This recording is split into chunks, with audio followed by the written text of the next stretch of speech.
ਅੱਜ ਦੀਆਂ ਖਬਰਾਂ ਵੱਲ ਆਈਏ। ਪ੍ਰੈਜ਼ੀਡੈਂਟ ਡੋਨਲਡ ਟਰੰਪ ਹੋਣਾ ਨੇ ਆਪਣੇ ਜਿਹੜੇ ਸਪੋਰਟਰਸ ਆ ਉਹਨਾਂ ਨੂੰ ਆਇਓਵਾ ਦੇ ਵਿੱਚ ਜਿਹੜੀ ਇਲੈਕਸ਼ਨ ਹੋਣੀ ਆ ਪ੍ਰਾਇਮਰੀ, ਉਹਦੇ ਵਿੱਚ ਉਹਨਾਂ ਨੇ ਕਿਹਾ ਵੀ ਚਾਹੇ ਤੁਸੀਂ ਜਿੰਨੇ ਮਰਜ਼ੀ ਬਿਮਾਰ ਹੋ, ਐਜ਼ ਕਹਿੰਦੇ ਚਾਹੇ ਸਿੱਖ ਐਜ਼ ਏ ਡੌਗ, ਤੇ ਪਰ ਤੁਹਾਨੂੰ ਚਾਹੇ ਵੋਟ ਪਾਉਣ ਤੋਂ ਬਾਅਦ ਤੁਸੀਂ ਪਾਸ ਆਊਟ ਵੀ ਹੋ ਜਾਂਦੇ ਵੀ ਵੋਟ ਪਾਓ, ਇਟਸ ਵਰਥ ਇਟ।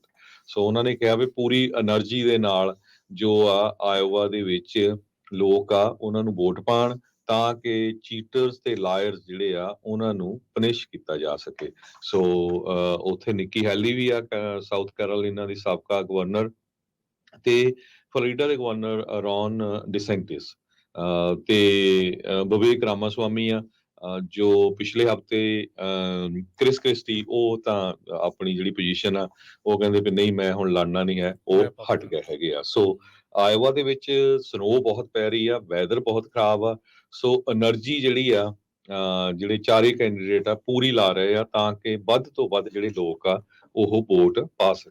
ਜੀ, ਮੌਸਮ ਬਹੁਤ ਜ਼ਿਆਦਾ ਵਿਗੜਿਆ ਹੋਇਆ ਹੈ, ਪਰ ਉਸ ਦੇ ਬਾਵਜੂਦ ਲੋਕ ਜਿਹੜੇ ਆ ਉਹ ਇਸ ਟਾਈਮ ਲੱਗੇ ਹੋਏ ਆ ਵੀ ਆਪੋ ਆਪਣੇ ਜਿਹੜੇ ਕੈਂਪੇਨ ਕਰ ਰਹੇ ਆ ਵੀ ਵੱਧ ਤੋਂ ਵੱਧ ਜਿਹੜੇ ਆਉਣ।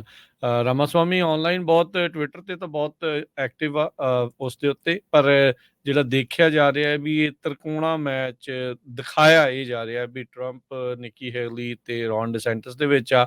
ਪਰ ਜਿੱਦਾਂ ਉਹਦੇ ਇਕੱਠ ਹੋ ਰਹੇ ਆ ਰਾਮਾਸਵਾਮੀ ਦੇ, ਤਾਂ ਉਸ ਨੂੰ ਲੈ ਕੇ ਵੀ ਜ਼ਰੂਰ ਬਾਕੀ ਜਿਹੜੇ ਕੈਂਡੀਡੇਟਸ ਆ ਉਹਨਾਂ ਨੂੰ ਚਿੰਤਾਵਾਂ ਬਣੀਆਂ ਹੋਣਗੀਆਂ। ਟਰੰਪ ਉਹਨਾਂ ਨੇ ਰੀਸੈਂਟਲੀ ਰਾਮਾਸਵਾਮੀ ਦੇ ਉੱਤੇ ਵੀ ਨਿਸ਼ਾਨਾ ਜਿਹੜਾ ਆ ਉਹ ਸਾਧਿਆ ਸੀਗਾ, ਤੇ ਹੁਣ ਦੇਖੋ ਅੱਗੇ ਇਸ ਦੇ ਵਿੱਚ ਕੀ ਬਣਦਾ ਆ। ਕਈਆਂ ਨੇ ਤਾਂ ਇਹ ਵੀ ਜਿਹੜੀਆਂ ਆ ਹੁਣ ਗੱਲਾਂ ਚੱਲ ਰਹੀਆਂ ਵੀ ਇਸ ਵੈਦਰ ਦੇ ਕਰਕੇ ਟਰਨ ਆਊਟ ਦੇ ਉੱਤੇ ਕਿੰਨਾ ਕੁ ਅਸਰ ਪਊਗਾ। ਬਹੁਤ ਜ਼ਿਆਦਾ ਫ੍ਰਿਜਿਡ ਇਸ ਟਾਈਮ ਕੰਡੀਸ਼ਨ ਆ, ਤੇ ਇਸ ਪ੍ਰੈਜ਼ੀਡੈਂਸ਼ੀਅਲ ਇਲੈਕਸ਼ਨ ਦੀਆਂ ਸਭ ਤੋਂ ਪਹਿਲੀ ਕਾਕਸ ਜਿਹੜੀ ਆ ਉਹ ਹੋਣੀ ਸ਼ੁਰੂ ਹੋਈ ਆ।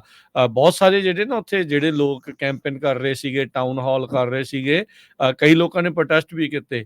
ਟਰੰਪ ਹੁਣੀ ਰੀਸੈਂਟਲੀ ਕਰ ਰਹੇ ਸੀ ਤੇ ਉਹਨਾਂ ਨੂੰ ਕਹਿੰਦੇ go back to your mummy, ਤੂੰ ਵਾਪਸ ਜਿਹੜਾ ਆ ਤੂੰ ਆਪਣੀ ਮੰਮੀ ਕੋਲ ਜਿਹੜਾ ਉਹ ਚਲੇ ਜਾ।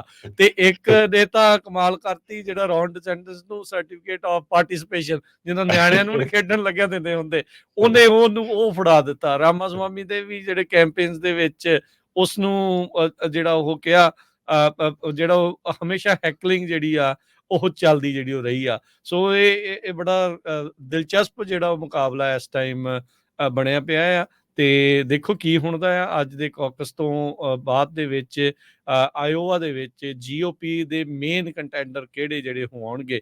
ਪਰ ਰੀਸੈਂਟ ਪੋਲਸ ਦੇ ਮੁਤਾਬਕ ਦੇਖਿਆ ਜਾਵੇ ਤਾਂ ਟਰੰਪ ਹੁਣੀ 46-48% ਦੇ ਉੱਤੇ ਇਸ ਟਾਈਮ ਲੀਡ ਕਰ ਰਹੇ ਆ। ਦੂਜੇ ਨੰਬਰ ਦੇ ਉੱਤੇ ਨਿੱਕੀ ਹੇਲੀ, ਡਿਸੈਂਟਿਸ ਤੇ ਰਾਮਾਸਵਾਮੀ ਆ। ਰਾਮਾਸਵਾਮੀ ਕਹਿ ਰਿਹਾ ਵੀ ਪੋਲਸ ਤੇ ਨਾ ਜਾਓ, ਜਿੰਨਾ ਇਕੱਠ ਮੇਰੇ ਜਿਹੜੇ ਕੈਂਪੇਨਸ ਦੇ ਵਿੱਚ ਜਿੰਨੀਆਂ ਇਹ ਗੱਲਾਂ ਬਾਤਾਂ ਕਰ ਰਿਹਾ ਆ, ਛੋਟੀਆਂ ਛੋਟੀਆਂ ਰੈਲੀਜ਼ ਜਿਹੜੀਆਂ ਇਹਦੀਆਂ ਹੋ ਰਹੀਆਂ ਆ, ਕਹਿੰਦਾ ਵੀ ਇਹਦੇ ਵਿੱਚ ਇਹ ਪੋਲਸ ਦੇ ਨਾਲੋਂ ਕਾਫੀ ਵੱਖਰੇ ਨਤੀਜੇ ਜਿਹੜੇ ਆ ਉਹ ਆ ਸਕਦੇ ਨੇ। ਸੋ ਸ਼ਾਮ ਤਾਈਂ ਸਭ ਨੂੰ ਇੰਤਜ਼ਾਰ ਜਿਹੜਾ ਰਹੂਗਾ ਵੀ ਕਿਹੜਾ ਫਰੰਟ ਰਨਰ, ਕੌਣ ਸ਼ੁਰੂਆਤੀ ਜਿਹੜੀ ਪਹਿਲੀ ਦੌੜ ਦੇ ਵਿੱਚ ਕੌਣ ਜਿਹੜਾ ਉਹ ਗਾਂਹ ਨਿਕਲਦਾ ਹੈਗਾ। ਜੀ, ਸੋ ਬਿਲਕੁਲ ਪ੍ਰੈਜ਼ੀਡੈਂਟ ਡੋਨਲਡ ਟਰੰਪ ਹੁਣੀ ਈਵਨ ਆਇਓਵਾ 'ਚ ਨਹੀਂ ਰਹੇ, ਕਹਿੰਦੇ ਕਿਤੇ ਹੋਰ ਵੀ ਸੀਗੇ।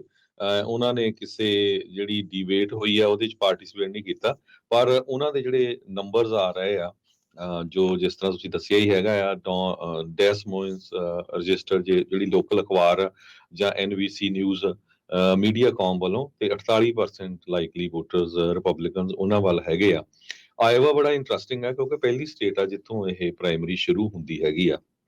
ਸੋ ਇੱਥੋਂ ਜਿਹੜਾ ਬੂਸਟ ਲੋਕਾਂ ਨੂੰ ਮਿਲਦਾ ਆ। ਪ੍ਰੈਜ਼ੀਡੈਂਟ ਡੋਨਲਡ ਟਰੰਪ ਉਹਨਾਂ ਦਾ ਜਿਹੜੇ ਹਾਰਡਕੋਰ ਈਵਨ ਜੈਲੀਕਲਸ ਹੈਗੇ ਆ, ਉਹਨਾਂ ਦੇ ਵਿੱਚ ਬਹੁਤ ਸਟਰੋਂਗ ਹੈਗਾ। ਹਾਲਾਂਕਿ ਆਪਾਂ ਸਾਰਿਆਂ ਨੂੰ ਪਤਾ ਆ ਵੀ ਉਹ ਕਿੰਨੇ ਕੁ ਧਾਰਮਿਕ ਆ, ਪਰ ਜੋ ਰਿਲੀਜੀਅਸ ਕ੍ਰਿਸਚੀਅਨਸ ਹੈਗੇ ਆ ਉਹਨਾਂ ਦੇ ਵਿੱਚ ਬਹੁਤ ਜ਼ਿਆਦਾ ਉਹਨਾਂ ਦਾ ਹੋਲਡ ਹੈਗਾ।